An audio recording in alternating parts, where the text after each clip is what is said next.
আসসালামু আলাইকুম। লিজাস কুকিংয়ে সবাইকে স্বাগতম। আমন্ত্রণ জানাচ্ছি আমার নতুন একটি এপিসোড দেখার জন্য। আজকে আমি তৈরি করব গরুর মাংস ভুনা। আশা করি আমার আজকের রেসিপিটি আপনাদের কাছে ভীষণ ভালো লাগবে। আর ভালো লাগলে আমার চ্যানেলটি সাবস্ক্রাইব করে ফ্রেন্ডস অ্যান্ড ফ্যামিলির সাথে শেয়ার করবেন।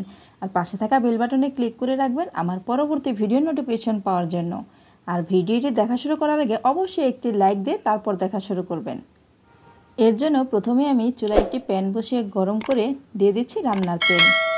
তেলটা একটু গরম হয়ে আসলে অ্যাড করে দিচ্ছি 3 টুকরো দারুচিনি।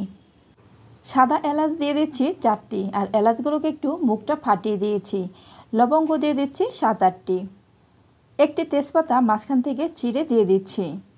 এবার এই মশলাগুলোকে একটু ভেজে নিচ্ছি।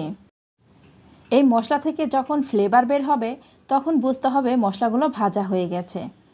মশলাগুলো ভেজে নেওয়ার পর অ্যাড করে দিচ্ছি 1 কাপ পরিমাণ পেঁয়াজ কুচি, দিয়ে দিচ্ছি 4-5 কোয়া রসুন কুচি। এবার এই পেঁয়াজ রসুনগুলোকে কিছুক্ষণ ভেজে নিচ্ছি।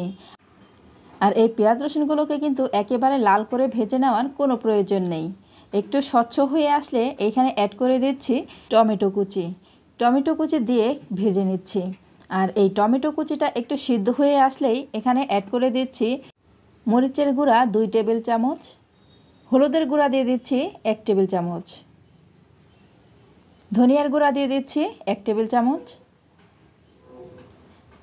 জিরার গুঁড়া দিয়ে দিচ্ছি 1 টেবিল চামচ, লবণ দিয়ে দিচ্ছি 2 টেবিল চামচ। আমি 2 টেবিল চামচ দিয়েছি, পরে লাগলে আরও দেব। আদা রসুনের পেস্ট দিয়ে দিলাম 2 টেবিল চামচ। এবার এই মশলাগুলোকে একটু নেড়েচেড়ে ভেজে নিচ্ছি। কিছুক্ষণ এই মশলাগুলোকে ভেজে নেওয়ার পর এখানে অ্যাড করে দিচ্ছি সামান্য একটু পানি। আর এই পানিটা দিয়ে এই মশলাটাকে আমি আরও ভালো করে কষিয়ে নেব। যে কোনো রান্নায় টেস্ট বাড়াতে চাইলে অবশ্যই কিন্তু এই মশলাগুলোকে ভালো করে কষিয়ে নিতে হবে। আর যখন এই মশলা থেকে তেলটা উপরে ভেসে উঠবে তখনই বুঝতে হবে মশলাটা কষানো হয়ে গেছে। এবার এখানে দিয়ে দিচ্ছি গরুর মাংস। গরুর মাংসগুলো আমি ভালো করে ধুয়ে পানি ঝরিয়ে নিয়েছি। এবার গরুর মাংসগুলো এই মশলার সঙ্গে ভালো করে নেড়েচেড়ে মিশিয়ে নিচ্ছি। ভালো করে মিশিয়ে নেওয়ার পর এখানে অ্যাড করে দিচ্ছি পেঁয়াজ কুচি। আর এই পেঁয়াজ কুচিটা দেওয়ার কারণ হলো এই মাংসের ঝোলটা কিন্তু একদম ঘন হয়ে যাবে। আমি যেহেতু আজকের গরুর মাংসটা ভুনা করব, সেজন্য ঝোলটা একদমই ঘন করব। এবার ঢাকনা দিয়ে ঢেকে রেখে দিচ্ছি 10 থেকে 15 মিনিট। ফিরে আসছি 10-15 মিনিট পর। ঢাকনা খুলে নেড়ে দিচ্ছি। তো ফ্রেন্ডস, দেখতে পাচ্ছেন আমার এই গরুর মাংস থেকে কিন্তু অনেকটা ঝোল উঠে গেছে। আর আমি কিন্তু এখানে আর ঝোল দেব না, আর এই ঝোলেই কিন্তু আমার এই মাংসটা কষানো হয়ে যাবে।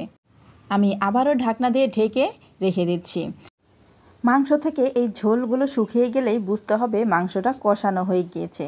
তো ফ্রেন্ডস, আমার মাংসটা কিন্তু কষানো হয়ে গিয়েছে। আর এর মাঝখানে আমি বারবার কিন্তু ঢাকনা খুলে নেড়ে দিয়েছি। আর মাংস থেকে যখন এভাবে তেলটা ছেড়ে দিবে তখনই বুঝতে হবে মাংসটা কষানো হয়ে গিয়েছে। এবার এখানে অ্যাড করে দিচ্ছি পরিমাণ মতো ঝোল। আর আমি যেহেতু মাংসটা ভুনা করব, সেজন্য খুব বেশি ঝোল দেওয়ার তো প্রয়োজন নেই। আমার মাংসটা সিদ্ধ হতে যতটুকু প্রয়োজন আমি ঠিক ততটুকুই দিয়ে দেব। ঝোলটা দেওয়ার পর এবার ভালো করে নেড়েচেড়ে মিশিয়ে নিচ্ছি। মিশিয়ে নেওয়ার পর এবার ঢাকনা দিয়ে ঢেকে অপেক্ষা করছি 15 থেকে 20 মিনিট। ফিরে আসছি 20 মিনিট পর। 20 মিনিট পর ঢাকনা খুলে নেড়ে দিচ্ছি। ফ্রেন্ডস, মাংসটা কিন্তু এখনও সিদ্ধ হয়নি। আমি একটু নেড়ে দিয়ে আবারও ঢাকনা দিয়ে ঢেকে অপেক্ষা করছি মাংসটা সিদ্ধ হয়ে আসা পর্যন্ত। তো ফ্রেন্ডস, আমি আবারও ঢাকনা খুলে নেড়ে দিচ্ছি। যারা এই পর্যন্ত আমার ভিডিওটি দেখছেন অথচ লাইক দেন নাই, তারা প্লিজ একটি লাইক দিয়ে দিবেন। আর যারা এখনও আমার চ্যানেলটি সাবস্ক্রাইব করেন নাই, তারা প্লিজ আমার চ্যানেলটি সাবস্ক্রাইব করে দেবেন। তো ফ্রেন্ডস, আমার মাংসের ঝোলটা কিন্তু অনেকটাই কমে এসেছে। আর ঠিক এই পর্যায়ে আমি এখানে দিয়ে দিচ্ছি 4-5টি কাঁচামরিচ। আর কাঁচামরিচের মুখটা কিন্তু আমি একটু ফাটিয়ে দিয়েছি, এতে করে খুব সুন্দর একটা ফ্লেভার বের হবে। এবার অ্যাড করে দিচ্ছি এখানে 1 চা চামচ ভাজা জিরার গুঁড়া। আর অবশ্যই কিন্তু ভাজা জিরার গুঁড়াটা দেওয়ার চেষ্টা করবেন, কেউ স্কিপ করবেন না, এতে কিন্তু 1000 গুণ টেস্টটা বেড়ে যাবে। এবার একটু ভালো করে নেড়েচেড়ে মিশিয়ে নিচ্ছি। মিশিয়ে নেওয়ার পর আমি আবারও ঢাকনা দিয়ে ঢেকে অপেক্ষা করছি 5 মিনিট। ফিরে আসলাম 5 মিনিট পর। 5 মিনিট পর ঢাকনা খুলে আবারও একটু নেড়ে দিচ্ছি। তো ফ্রেন্ডস, দেখতে পাচ্ছেন ঝোলটা শুকিয়ে গিয়েছে আর তেলটা উপরে ভেসে উঠেছে। আমার রান্নাটা কিন্তু পুরোপুরি রেডি। এবার চুলাটা অফ করে দিয়ে নামিয়ে সার্ভ করে নিচ্ছি। ফ্রেন্ডস, আমার আজকের রেসিপিটি আপনাদের কাছে কেমন লেগেছে অবশ্যই আমাকে কমেন্ট করে জানাবেন। আর এরকম আরও নতুন নতুন রেসিপি পেতে আমার চ্যানেলটি সাবস্ক্রাইব করে অবশ্যই আমার পাশে থাকবেন। আর যারা একেবারে নতুন রাঁধুনি, আশা করি আমার আজকের রেসিপিটি তাদের কাজে আসবে। আর যারা এভাবে একবারও গরুর মাংস রান্না করে খেয়ে দেখেন নাই, তারা একবার হলেও এভাবে গরুর মাংস ভুনা করে খেয়ে দেখবেন। আমার বিশ্বাস আপনাদের বাসায় সবাই ভীষণ পছন্দ করবে। তো আজ এই পর্যন্তই, পরবর্তী পর্বে আবার দেখা হবে। সবাই ভালো থাকবেন। আল্লাহ হাফেজ।